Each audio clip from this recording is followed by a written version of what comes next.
자, 여러분들과 함께 오늘부터 빌립보서를 함께 살펴보려고 합니다. 오늘은 빌립보서 본문을 살피지 않고요. 빌립보서에 대한 아주 짧은 개관을 하려고 합니다. 여러분, 빌립보서 하면 제일 먼저 무엇이 떠오르십니까? 저는 두 가지가 떠오릅니다. 첫 번째는 이 옥중서신이라는 것. 사도 바울이 감옥 안에 갇혔을 때 네 가지 서신을 쓰죠. 에베소서, 빌립보서, 골로새서, 또 빌레몬서, 이 네 가지 서신을 쓰는데 그 중에 하나가 바로 빌립보서고요.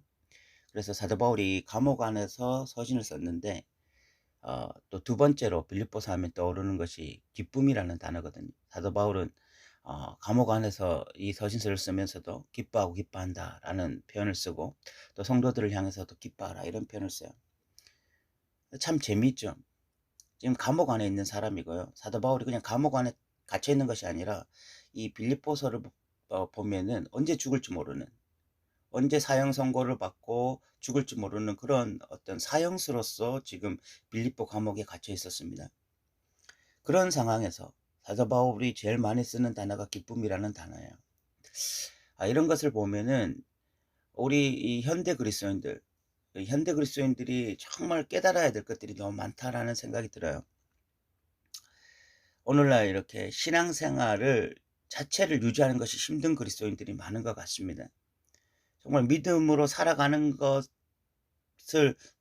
고사하고, 정말 이 땅에서 그냥 이 그리스도인의 그 명목을 유지하는 것도 굉장히 어려운 그리스도인들이 너무 많은 것 같아요. 그 명목상의 그리스도인들이 너무 많아지는 것 같습니다. 그런 시대에 정말 이 빌립보서를 보면서 우리 그리스도인이 좀 어떻게 살아야 될지에 대한 어떤 진지한 고민들이 있었으면 좋겠다라는 생각이 들고요. 저는 개인적으로 이 빌립보서에 대해서 마틴 로이드 존스 목사님이 쓰셨던 그 빌립보서에 대한 그 두 책이 저에게 큰 감동이 되었습니다. 그래서 또 빌립보서를 좋아하게 된 어떤 그런 계기가 되기도 했습니다. 어, 여러분들도 이 빌립보서를 함께 나누면서 이 빌립보서의 매력에 빠지는 시간이 되었으면 좋겠다라는 생각이 들고요.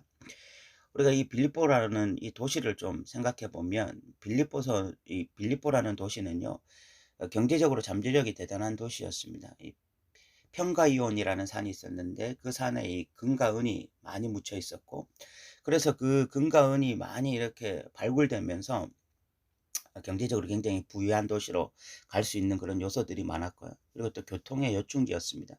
네아폴리라는 이 향을 이용해서 많은 무역이 이제 활발하게 이용되기도 했고, 또 에그나티아라는 이 가도, 이 도로가 이렇게 그 빌립보 도시를 완전히 관통하면서 또 교통의 요충지가 되었습니다. 그러다 보니까 굉장히 이렇게 경제적으로 부유해질 수 있는 그런 도시가 바로 이 빌립보라는 도시였고요. 그런 도시에 이제 퇴역한 군인들, 또 이탈리아에서 온 사람들, 이런 사람들을 이주시켜서 그곳에서 살게 했는데, 그 상당수 빌립보 사람들에게 로마 시민권이 주어지게 되었습니다. 그런 어떤 그 로마 시민권이 주어지면서 이 사람들의 신분이 급상승하게 되어져요. 그러면서 이 빌립보에 사는 상당수의 사람들이 어떤 그 특권층이 되게 되어지는, 그래서 빌립보라는 도시가 부유해지고 또 특권 의식이 생기고, 이러면서 이 빌립보에 사는 사람들은요, 그 황제가 좋을 수밖에 없습니다. 그 로마의 황제가 너무너무 좋은 거죠. 왜냐하면 자기들을 잘 먹고 잘 살게 해줬으니까. 그러면서 이제 황제 숭배 사상이 성행하게 되어지는 그런 일들이 일어나는 것이 빌립보 도시였습니다. 그렇게 어떤 그 빌립보에 사는 사람들은요, 뭐 로마 시민권도 가지고 또 어떤 부유층이 되어지고 특권층이 되어지고 뭐 이러면서 사실 그리스도를 믿는다라고 하는 것이 뭐 전혀 현실적으로 도움이 되지 않았어요. 뭐 정치적으로 경제적으로 더 어려워지는 상황이고, 그리고 현실적으로 전혀 도움이 되지 않는데 왜 그리스도인이 되어야 되는가? 복음이 선포되어진다면 내가 왜 예수를 믿어야 되는데? 라는 근본적인 질문을 던질 수밖에 없는 상황이 바로 이 빌립보 상황이었습니다. 그것도 뭐 그 당시 이 빌립보라고 하는 도시에 이 기독교라고 하는 것은 아주 소수가 믿고 있는 그런 아주 작은 어떤 종교였거든요. 전혀 매력이 없죠. 뭐 지배 종교도 아니고 아주 소수의 몇몇인들, 그것도 대부분의 사람들이 노예이거나 빈민진영에 속한 그런 사람들이 믿는 그런 하나님을 우리가 왜 믿어야 되느냐, 그런 어떤 질문이 생길 수 있었던 거죠. 그러니까 오늘날 좀 한국 사회와 유사하다라는 생각이 많이 들어요.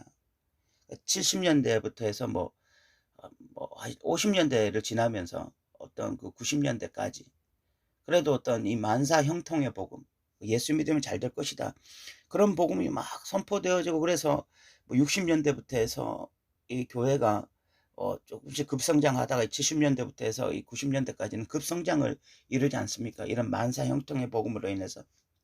그때는 예수 믿을 만한 이유가 있었잖아요. 예수 믿는 데 대한 이유. 예수 믿으면 사업도 성공하고, 예수 믿으면 건강해지고, 예수 믿으면 뭐 먹고 사는 문제가 다 해결되어질 수 있다, 어떤 그런 복음이 선포되어졌고, 그래서 그 못 먹고 못 살던 시대에 그런 어떤 만사 형통의 복음은 정말 진리로 생명으로 다가와서 예수 붙잡고 한번 나도 한번 잘 살아보자, 우리나라도 한번 잘 살아보자, 뭐 그런 어떤 그 동기가 있었고, 그래서 교회로 많은 사람들이 몰려왔잖아요. 그런데 이제 90년대가 지나면서 교회가 이런 만사 형통의 복음은 성경적이지 않구나라는 것을 자각하게 되어지고, 그래서 이제 성경의 진리를 전하기 시작하는 그런 교회들이 생겨났을 때에 이제 교회 성장은 멈추고, 또한 이 사회 현상이 이제는 뭐 잘 먹고 잘 살자 이런 시대가 아니잖아요. 못 먹어서 힘든 시대가 아니, 이제 어떻게 더 누릴 것인가라는 그런 고민을 하는 시대이기 때문에 복음이 별로 매력적이지 않은 거야. 복음을 전해도 내가 왜 그리스도인이 되어야 되느냐, 내가 그리스도인이 되지 않아도 전혀 문제가 없는데, 전혀 어떤 삶에 지장이 없는데, 내가 굳이 또 예수를 믿어서 주일날 교회 가야 되고, 뭐 또 교회에서 여러 가지 일도 해야 되고, 내가 왜 그렇게 불편한 삶을 살아야 되느냐, 뭐 그런 생각을 할 수 있는 시대거든요. 그러니까 그 빌립보에 살던 사람들에게 왜 도대체 내가 그리스도인이 되어야 되는가라는 질문이 생긴 것처럼, 오늘날 이 땅에 살고 있는 현대인들에게도 동일하게 왜 우리가 그리스도인이 되어야 되는가, 이런 질문이 생기게 되는 거죠. 그러나 그 당시에 빌립보에 살았던, 그럼에도 불구하고 빌립보에 살았던 사람들이 그리스도인이 되었던 것처럼, 소수의 사람들이지만 그들이 그리스도인이 되었던 것처럼, 오늘날 왜 그리스도인이 되어야 되는가라는 것에 대한 근본적인 질문 앞에 또 그리스도인이 되어야만 하는 사람들이 있다는 사실을 우리가 반드시 기억했으면 좋겠다, 이런 생각이 있습니다. 빌립보 교회는 어떻게 해서 세워졌는가, 우리가 이런 질문도 해볼 수 있는데, 사도행전 16장 9절부터 15절까지 빌립보 교회가 세워지게 되어진 배경이 잘 나타나 있습니다. 사도 바울이 빌립보라는 지역에 가서 기도할 장소를 찾았는데, 거기는 회당이 없었기 때문에 강가에서 기도를 하는데, 그런 기도하는 중에 기도하기 위해서 간 장소에서 자색옥관 장사 루디아를 만나게 되어지고, 그 사람이 이제 마음을 열고 복음을 받아들이고, 그래서 그 집이, 이 루디아의 집이 빌립보 교회가 되어집니다. 그렇게 해서 이제 빌립보 교회가 탄생하게 되어지고, 사도 바울이 이 빌립보 지역에 있을 때에 귀신 들렸던 여자, 그래서 점을 치던 여자가 있었는데, 그 여자를 이렇게 예수님의 능력으로 쫓아내었을 때, 귀신을 쫓아내었을 때에 그것 때문에 감옥에 갇히게 되어지는 이런 일이 일어나요. 그런 일이 일어나면서 사도 바울이 빌립보 감옥 안에서 바울과 실라가 하나님 앞에 찬양하고 예배했을 때 옥문이 열리고, 그러면서 그 감옥에 간수했던 사람이 죄인들이 도망간 줄 알고 자결을 하려고 하죠. 그때 바울이 내가 도망가지 않았다라고 선언하고, 그때 이 간수가 그러면 내가 어떻게 구원을 받을 수 있겠는가라고 바울에게 질문했을 때, 주 예수를 믿으라, 그러면 너와 내 집이 구원을 얻으리라, 이렇게 하면서 또 이 로마 감옥의 이 간수가 또 예수를 믿게 되어지는, 이 빌립보 간수가 예수를 믿게 되어지는 이런 일이 일어납니다. 그러면서 어떤 이런 사람들을 중심으로 해서 빌립보 교회가 세워졌을 것으로 추정되어지고요. 아마 그 귀신 들렸던 여자도 예수를 믿지 않게 되었을까, 이런 또 추측도 해볼 수가 있죠. 귀신이 들렸던 여자가 이제 귀신이 떠나가면서 자연스럽게 예수를 믿었을 것이다, 이런 생각도 할 수 있고, 또 에바브로디도 이 빌립보서에 보면 에바브로디도라는 사람도 그 빌립보 교회 구성원이었다라는 것도 알 수가 있고, 또 뭐 유오디아, 뭐 순두계 이런 사람들도 우리가 알 수 있죠. 이런 어떤 몇몇 사람들을 중심으로 해서 빌립보 교회가 세워지게 되었다라는 것을 우리가 좀 알 수가 있고요. 또 우리가 이런 생각을 해볼 수가 있어요. 바울은 왜 빌립보 감옥에 들어가게 되었을까? 이런 생각도 해볼 수가 있습니다. 어, 바울이 기독교인이기 때문에 빌립보 감옥에 들어갔다고 생각하는 것은 오해인 것 같습니다. 왜냐하면 그 당시에 로마는 다신교를 인정했던 나라입니다. 그래서 뭐 어떤 신을 섬긴다고 해서 그 신을 섬기는 것 때문에 뭐 감옥에 집어넣고 이렇게 하진 않았거든요. 그렇다면 사도 바울이 왜 감옥에 갔을까를 생각해 보면 아마 다른 제목이 있었을 것 같아요. 그것은 반란 혐의였을 것 같습니다. 사도 바울은 이 황제 숭배 사상, 그리고 또 황제의 복음으로 가득했던 그 당시의 사회에 하나님의 복음을 선언했고, 그리고 하나님을 예배하라라고 선언했던 사람이거든요. 그러니까 이 황제 숭배가 만연했던 시대에 이 황제를 대역하는, 황제에 대해서 대항하는 이런 사람으로 사도 바울을 인식했고, 그래서 정치적인 혐의로, 반란 혐의로 감옥에 들어간 것이 아닌가 이렇게 추측이 되어져요. 그래서 사도 바울이 어떤 지금 빌립보서에 보면은 사도 바울이 사형에 처해질 수도 있다, 이런 우리가 어, 추측할 수 있는 그런 표현들이 나오거든요. 이렇게 사도 바울이 어떤 사형에 처해질 수도 있는 상황에 처한 이유는 어떤 종교적인 이유라기보다는 정치적인 이유. 그래서 이렇게 황제를 정면으로 대적하는 이런 정치범으로 몰려서 반란죄로 인해서 아마 이 사형에 처해질지도 모르는 그런 상황에 놓여 있던 것으로 보입니다. 이 황제의 복음이라는 것이 무엇인가 하면요, 힘의 복음입니다. 여러분, 원래 이 복음이라는 단어, 복음이라는 이 유앙겔리온이라는 단어는요, 기독교 단어가 아닙니다. 그것은 원래 이 세속적인 단어였습니다. 그래서 이 황제를 향해서, 특별히 로마 황제를 향해서 쓰던 단어가 유앙겔리온, 복음이라는 단어였어요. 그 황제가 전쟁에서 승리하고 나면요, 그 지역에 이 치안을 확보해주고 또 삶을 보장해주고, 그리고 로마 시민권을 주어서 여러 가지 혜택을 주는, 그래서 그 지역에 사는 사람들이 먹고 사는 문제가 해결되어지고 또 치안이 해결되어지고, 그러면서 평안이 임했을 때 이것을 유앙겔리온이라고 말을 했습니다. 그 팍스 로마나, 그래서 로마의 평화라고 이야기를 했죠. 어떤 이런 황제의 복음이 편만했던 시대에 사도 바울은 황제의 복음이 아니라 하나님의 복음을 선포하게 되죠. 그 당시 하나님의 복음에 대해서 관심 있는 사람이 없었어요. 전부 다 황제의 복음에 매료되어 있었습니다. 어떻게 하면 저 황제의 복음에 나도 어떤 혜택을 입을 수 있을까? 나도 로마 시민권자가 되고, 그래서 나도 어떤 삶의 안정을 보장받고, 나도 먹고 사는 문제가 해결되어 줄 수 있을까? 다 황제의 복음에 어떤 매료되어 있는 상황에서 사도 바울은 하나님의 복음을 선포함으로써 이 땅에 하나님 나라를 가져왔습니다. 오늘날도 마찬가지죠. 오늘날도 많은 사람들은 지금 물질의 복음에 노출되어 있습니다. 잘 먹고 잘 사는 이 물질의 복음. 그래서 많은 사람들이 어떻게 하면 이 물질의 복음에 나도 한번 혜택을 받을 수 있을까? 나도 이 물질의 복음의 은혜를 받아서 먹고 사는 문제가 해결되어지고 삶의 안정을 보장받고, 그리고 또 이 상류층으로서 이 땅 가운데 살아갈 수 있을까? 그렇게 매료되어 있거든요, 이 사람들이. 그러니까 이런 시대에 다시 한번 우리가 하나님의 복음을 선포함으로써 진짜 어 진짜 복음이 무엇인지, 진짜 평안이 무엇인지, 진짜 생명이 무엇인지 전해줘야 될 사명이 우리에게 있다라는 생각이 듭니다. 빌립보서 자체의 어떤 특징을 보면요, 빌립보서에서 가장 많이 나오는 단어는 기쁨이라는 단어입니다. 기쁨이라는 단어가 가장 많이 나와요.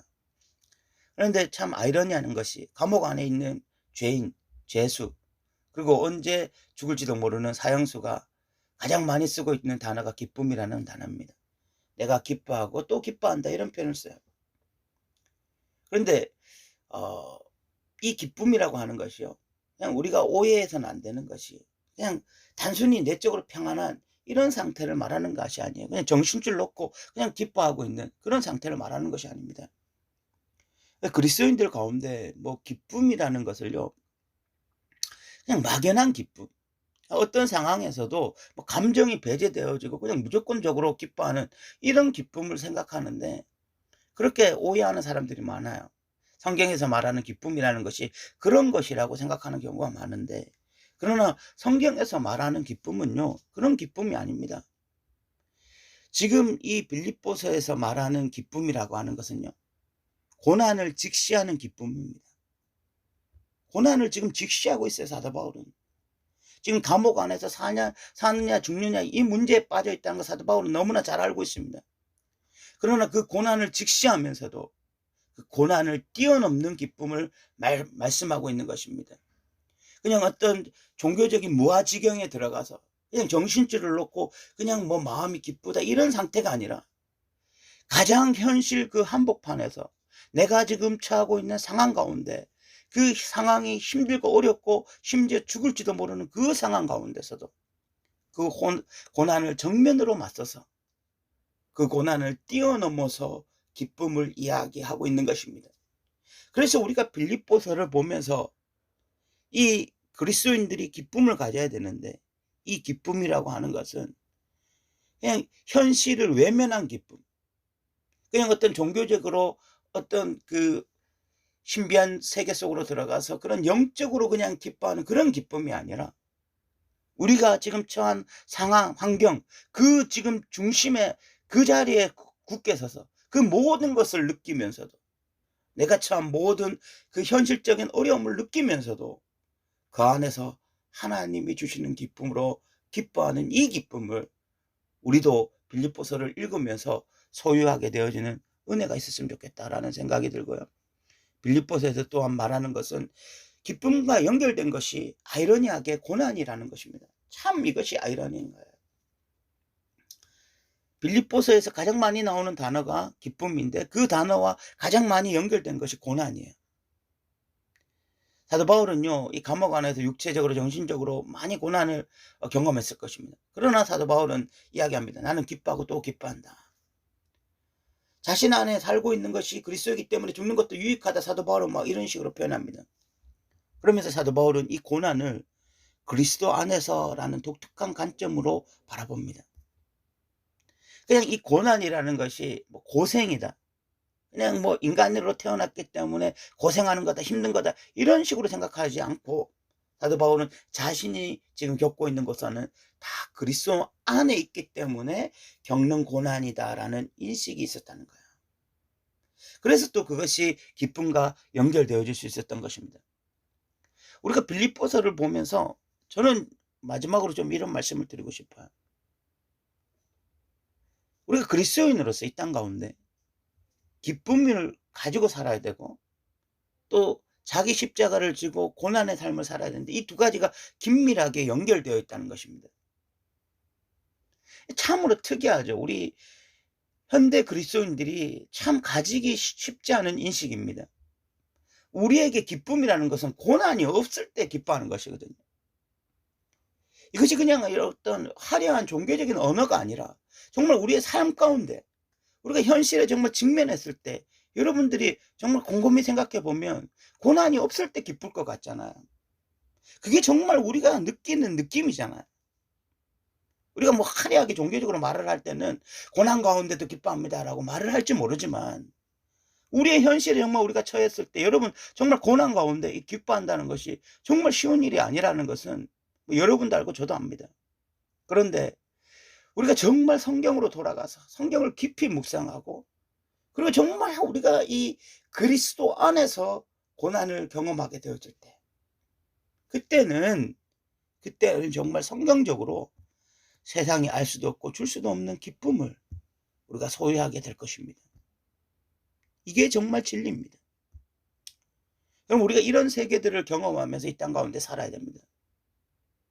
우리 그리스도인들이 그리스도인이라면 세상 사람들과는 다른, 바로 그것이 무엇이냐, 고난이 있는데 기뻐하고, 또 기뻐하면서 고난을 이겨나가는 이 신비, 이 그리스도인만이 가지는 이 독특한 신비, 이것이 바로 우리에게 있는 그리스도인의 삶입니다.